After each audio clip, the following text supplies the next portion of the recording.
Hello friend, এএমসিসিতে আপনাদের সকলকে স্বাগত। আমি প্রসেনজিৎ জানা। আগের ভিডিওতে আমরা মধ্যযুগের ভারতের ইতিহাসের গুরুত্বপূর্ণ তারিখগুলি সম্পর্কে আলোচনা করেছিলাম। মূলত 570 থেকে 1707 খ্রিস্টাব্দ পর্যন্ত আমাদের এই আলোচনার কথা ছিল।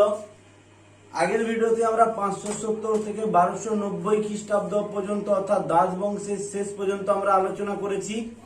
আজ আমরা তুগলক বংশ, খলজি বংশ, তুগলক বংশ, সৈয়দ বংশ, লোদি বংশ, এছাড়াও আরো যেসব মধ্যযুগের সুলতানি যুগে যেসব ইম্পর্টেন্ট ঘটনাগুলি বা তারিখগুলি রয়েছে সে সম্পর্কে আমরা আলোচনা করব।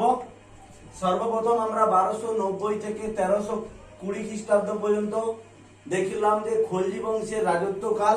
মূলত জালালউদ্দিন খলজি এই বংশের প্রতিষ্ঠা করেছিলেন। জালালউদ্দিন খলজি কাইমুরকে হত্যা করে এই বংশের প্রতিষ্ঠাতা করেছিলেন। আমি আগেই বলেছি আগের ভিডিওতে 1290 থেকে 96 খ্রিস্টাব্দ পর্যন্ত জালালউদ্দিনের খলজির ইনি রাজত্ব করেছিলেন। এর সময় যে গুরুত্বপূর্ণ ঘটনা ছিল, 1290 খ্রিস্টাব্দের সময় মালিক ঝুনঝুর এর বিরুদ্ধে বিদ্রোহ ঘোষণা করেছিল। ইনি 1291 টু 92 খ্রিস্টাব্দ পর্যন্ত রণতম্বারে সফল অভিযান করেছিলেন।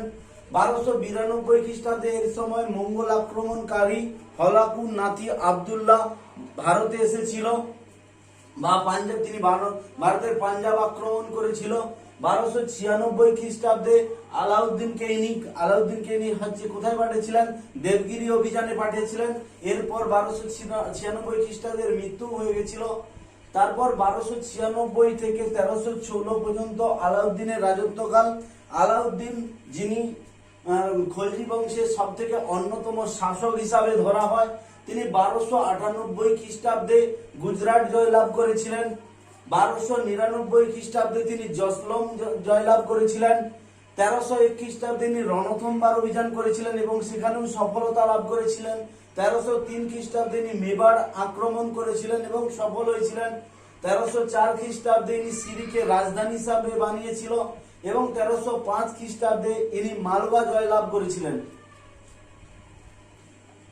এরপর আলাউদ্দিন যে অভিযানগুলি করেছিলেন, 1307 খ্রিস্টাব্দে দেবগিরির প্রথম অভিযানে তিনি অভিযান করেছিলেন। তারপর 1309 থেকে 1310 খ্রিস্টাব্দে তিনি তেলেঙ্গানা অভিযান করেছিলেন। তারপর 1311 খ্রিস্টাব্দে হৈসাল অভিযান করেছিলেন। তারপর ওই বছরই তিনি 1311 খ্রিস্টাব্দে পাণ্ডু অভিযান করেন। এরপর 1313 খ্রিস্টাব্দে দ্বিতীয় দেবগিরি অভিযান করেছিলেন। তারপর 1316 খ্রিস্টাব্দে আলাউদ্দিনের মৃত্যু হয়েছিল। এই খলজি বংশের পরবর্তী যেসব শাসকগণ ছিলেন তাদের কার্যকাল বিশেষ কিছু জানা যায়নি, তবে কার্যকাল যেটি জানা যায় 1316 খ্রিস্টাব্দে আলাউদ্দিনের মৃত্যুর পর শিহাবুদ্দিন উমর শাসন করেছিলেন, কিন্তু তার শাসনকে অবলুপ্ত করে ওই বছরই 1316 থেকে 1320 পর্যন্ত কুতুবউদ্দিন মুবারক খলজি শাসনকাল কার্যভার গ্রহণ করেছিলেন। তারপর 1320 খ্রিস্টাব্দের এপ্রিল থেকে সেপ্টেম্বর পর্যন্ত নাসিরউদ্দিন খুসরু শাহ খলজি বংশে শাসন করেছিলেন। এরপর 1320 খ্রিস্টাব্দের 1320 থেকে 1414 পর্যন্ত আমরা তুগলক বংশের শাসনকাল সম্পর্কে জানব। এরপর আমরা তুগলক বংশের শাসনকাল সম্পর্কে জানবো এবং সেই বংশের যে গুরুত্বপূর্ণ তারিখগুলি আছে সে সম্পর্কে আমরা জানবো। মূলত 1320 থেকে 1414 পর্যন্ত তুগলক বংশ রাজত্ব করেছিল। এই বংশের প্রথম রাজা ছিলেন গিয়াসউদ্দিন তুগলক, যিনি 1320 থেকে 1325 খ্রিস্টাব্দ পর্যন্ত সিংহাসন লাভ করেছিলেন। তার আমলে বিশেষ করে 1321 এবং 21 থেকে 23 খ্রিস্টাব্দ পর্যন্ত বারাঙ্গল এবং তেলেঙ্গানা অভিযান করেছিল এবং তিনি তাতে সফল লাভ করেছিলেন। এই বংশের অন্যতম যিনি রাজা ছিলেন তিনি ছিলেন মোহাম্মদ বিন তুগলক, একে পাগলা রাজাও বলা হয়। তার শাসনকাল 1325 থেকে 1351 খ্রিস্টাব্দ পর্যন্ত। ইনি মূলত 1325 থেকে 1327 খ্রিস্টাব্দ পর্যন্ত দুভাবে কর বৃদ্ধি করেছিলেন। 1326 থেকে 27 খ্রিস্টাব্দে ইনি রাজধানী পরিবর্তন করেছিলেন। 1329 থেকে 30 খ্রিস্টাব্দ পর্যন্ত ইনি মুদ্রা ব্যবস্থার প্রচলন করেছিলেন। 1330 টু 31 খ্রিস্টাব্দে ইনি খুরাসান অভিযান করেছিলেন। এর সময় বিশেষত ইবন বতুতা ভারতে এসেছিল। এর সময় মূলত কি ভারতে এসেছিল, ইবন বতুতা এর সময় ভারতে এসেছিল। এর সময় 1336 খ্রিস্টাব্দে বিজয়নগর সাম্রাজ্য স্থাপনা করেছিল। কে করেছিলেন? হরিহর ও বুক্কা।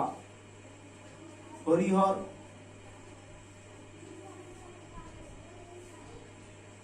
ও বুক্কা 1336 খ্রিস্টাব্দে বিজয়নগর স্থাপনা করেছিলেন কে? হরিহর ও বুক্কা। এরপর 1346 খ্রিস্টাব্দে বাহামনি সাম্রাজ্য স্থাপন করেছিলেন জাফর খান তথা আলাউদ্দিন হাসান বাহমন শাহ। আলাউদ্দিন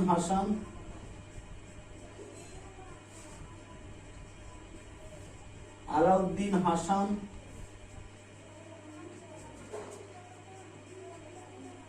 বাহমন শাহ, যিনি জাফর খান নামেই পরিচিত ছিলেন। এরপর আমরা ফিরোজ শাহ তুগলক সম্পর্কে জানব। এরপর তুগলক বংশের শাসক ছিলেন 1351 থেকে 88 পর্যন্ত ফিরোজ শাহ তুগলক, যার সম্পর্কে আমরা বলতে পারি যে তিনি মহতান্ত্রিক ছিলেন বা উদার প্রেমিক ছিলেন। তিনি 1351 খ্রিস্টাব্দে এর রাজ্যাভিষেক হয়েছিল সর্বপ্রথম।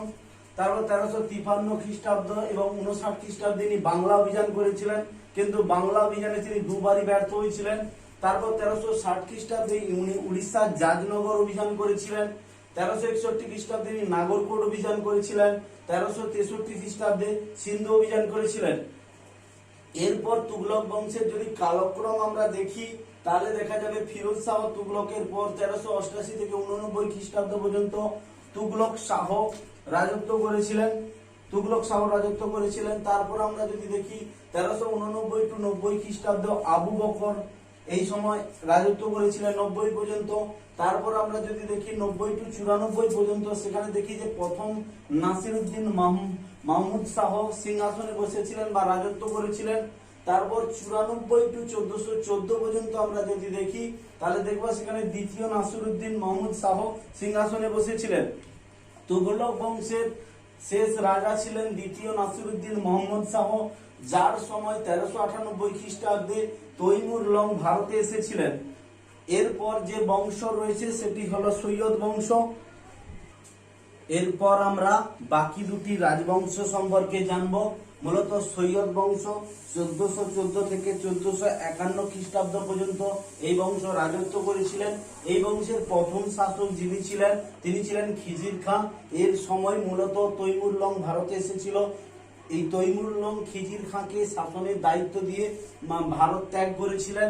তিনি 1414 থেকে 1421 পর্যন্ত খিজির খাঁ, যিনি সৈয়দ বংশের প্রতিষ্ঠাতা এবং তিনি শাসনকাল পরিচালনা করেছিলেন। তারপর 1421 থেকে 34 খ্রিস্টাব্দ পর্যন্ত মুবারক শাহ সৈয়দ বংশের দ্বিতীয় শাসক ছিলেন মুবারক শাহ।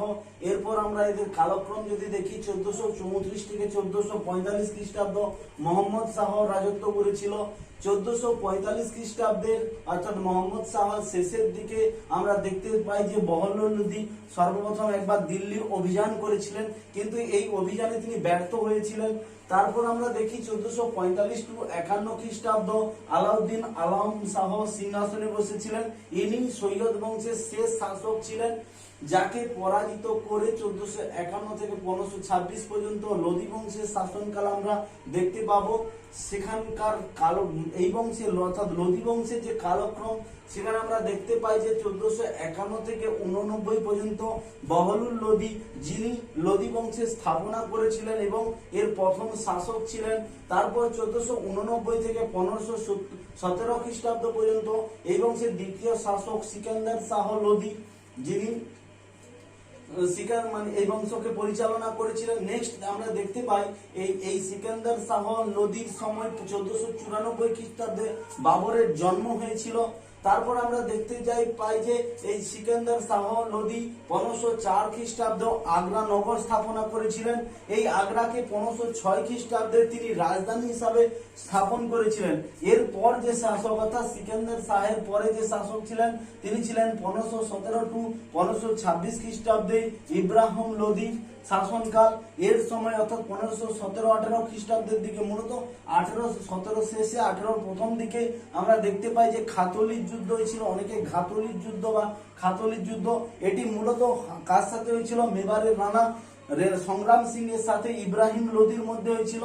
এরপর আমরা 1526 খ্রিস্টাব্দে 21 এপ্রিল পানিপথের প্রথম যুদ্ধ দেখতে পাই, যেটি মূলত বাবর ও ইব্রাহিম লোদির মধ্যে হয়েছিল। এই যুদ্ধে ইব্রাহিম লোদি পরাজিত হয় আর বাবর ভারতের মোগল সিংহাসন স্থাপনা করেছিলেন। এরপর আমরা মোগল যুগের শাসনকাল সম্পর্কে আলোচনা করব বা মোগল যুগের গুরুত্বপূর্ণ তারিখগুলি সম্পর্কে আলোচনা করব। 570 থেকে 1526 খ্রিস্টাব্দ পর্যন্ত আমরা আগে মোটামুটি আলোচনা করে দিয়েছি। দুটি ভিডিওতে মূলত সুলতানি যুগের গুরুত্বপূর্ণ তারিখগুলি সম্পর্কে আমরা আলোচনা করলাম। পরের ভিডিওতে আমরা মোগল যুগের গুরুত্বপূর্ণ তারিখগুলি সম্পর্কে আলোচনা করব। আমাদের ভিডিওগুলি পেতে আপনারা আমাদের চ্যানেলটিকে সাবস্ক্রাইব করবেন।